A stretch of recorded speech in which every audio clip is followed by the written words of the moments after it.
అందరికీ నమస్కారం. వారాహి అమ్మవారు ఎవరు? వారాహిదేవిని అందరూ పూజించవచ్చా? ఈమె గురించి పురాణాల్లో ఉందా?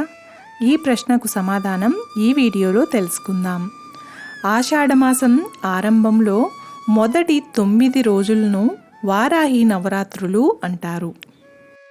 ఆశ్వయుజ మాసంలో వచ్చే శరన్నవరాత్రులు, మాఘమాసంలో వచ్చే మాఘగుప్త నవరాత్రుల్లో 9 రోజుల పాటు అమ్మవారిని పూజించినట్లే ఆషాఢగుప్త నవరాత్రుల్లోనూ 9 రోజుల పాటు వారాహి అమ్మవారిని పూజిస్తారు. అయితే ఈ నవరాత్రులు అందరూ చేయొచ్చా? వారాహి అమ్మవారి గురించి పురాణాల్లో ఏముంది? పురాణాల్లో వారాహి అమ్మవారి గురించి బ్రహ్మాండ పురాణం, మార్కండేయ పురాణం, మత్స్య పురాణం ఈ మూడింటిలో వారాహిదేవి మహిమ గురించి ఉంది. బ్రహ్మాండ పురాణంలో ఉన్న లలితోపాఖ్యానం ప్రకారం అమ్మవారు బండాసురుడు అనే రాక్షసుడిని సంహరించేందుకు ఆవిర్భవించింది. అమ్మలందరికీ అమ్మైన లలితాదేవికి దేవతలంతా ఆమెకు సహకరిస్తామంటే వద్దని వారించిన అమ్మవారు తన లోపల నుంచే సృష్టి ప్రారంభించింది. అలా లలితాదేవి హృదయంలో నుంచి బాలా త్రిపుర సుందరి, బుద్ధి శక్తిలోంచి శ్యామలాదేవి, అహం అనే ప్రజ్ఞ నుంచి వారాహి అమ్మవారు ఉద్భవించారు.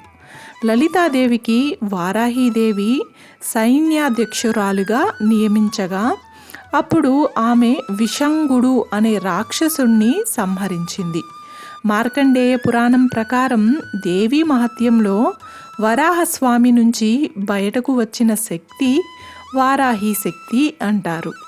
చండీ సప్తశతిలో అమ్మవారు గురించి ఉంది. రాక్షస సంహారం కోసం లలితాదేవికి దేవతలంతా వారి వారి శక్తులను ఇచ్చారు. బ్రహ్మదేవుడు సరస్వతిని, బ్రహ్మీ రూపంలో శివుడు పార్వతీదేవిని, మహేశ్వరి, కుమారస్వామి కౌమారి, విష్ణువు వైష్ణవి, నారసింహుడు ప్రత్యంగిరాదేవి రూపంలో శక్తులను ఇచ్చారు. వీరినే సప్తమాతృకలు అంటారు. అమ్మవారి ఖడ్గమాలలో ఈ పేర్లన్నీ వరుసగా ఉంటాయి. హిరణ్యకశిపుడు సోదరుడు హిరణ్యాక్షుడు అమ్మవారిని ప్రార్థించి మృత్యువు లేని వరాన్ని కోరుకున్నాడు. నువ్వు తప్ప దేవతలు, మనుషులు నన్ను చంపకూడదని కోరి వెనువెంటనే నువ్వు కూడా చంపకూడదు అన్నాడు. అప్పుడు వరాహస్వామి రూపంలో ఉన్న స్వామివారిలో కొలువై ఉన్న వారాహి అమ్మవారు హిరణ్యాక్షుణ్ణి సంహరించింది. అంధకాసురుణ్ణి సంహరించేందుకు పరమేశ్వరుడు వెళ్తున్నప్పుడు కొన్ని శక్తులు ఆయనకు సహాయం చేశాయి. వాటిలో ఒకటి వారాహి అమ్మవారు. ఇలా పురాణాల్లో వారాహి అమ్మవారి గురించి చాలా గ్రంథాల్లో ఉంది. శ్రీకాకుళం పట్టణంలోని బాలా త్రిపుర సుందరీదేవి కాలభైరవ ఆలయంలో వారాహి నవరాత్రులు, కుంకుమార్చనలు, ప్రతిరోజు హోమం వంటివి ఇక్కడ చేస్తారు. వారాహి అమ్మవారు ఆర్తులకు శుభాన్నిస్తుంది. అహంకారం, అసూయ, ఈర్ష్య, ద్వేషాలతో ఉండే ధూర్తులను దూరం పెడుతుంది. అమ్మవారిని పూజించే లక్షణాలు ఉంటేనే వారాహి అమ్మవారిని పూజించగలరు. లేదంటే ఆ ఛాయలకు కూడా అమ్మవారు రానివ్వదు. అంటే తనని ఎవరు పూజించాలో, ఎవరు పూజించకూడదో అనే విషయాన్ని అమ్మవారే చెప్తుంది. కేవలం సాత్విక పద్ధతిలో మాత్రమే అమ్మవారిని పూజించాలి. వామాచార పద్ధతుల జోలికి వెళ్ళకూడదు.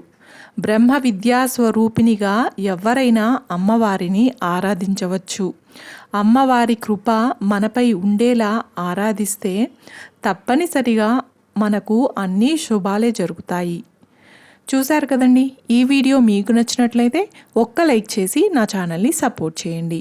ఇంకా మరెన్నో ఇంట్రెస్టింగ్ వీడియోస్ కోసం నా ఛానల్ని సబ్స్క్రైబ్ చేయండి. Thanks for watching.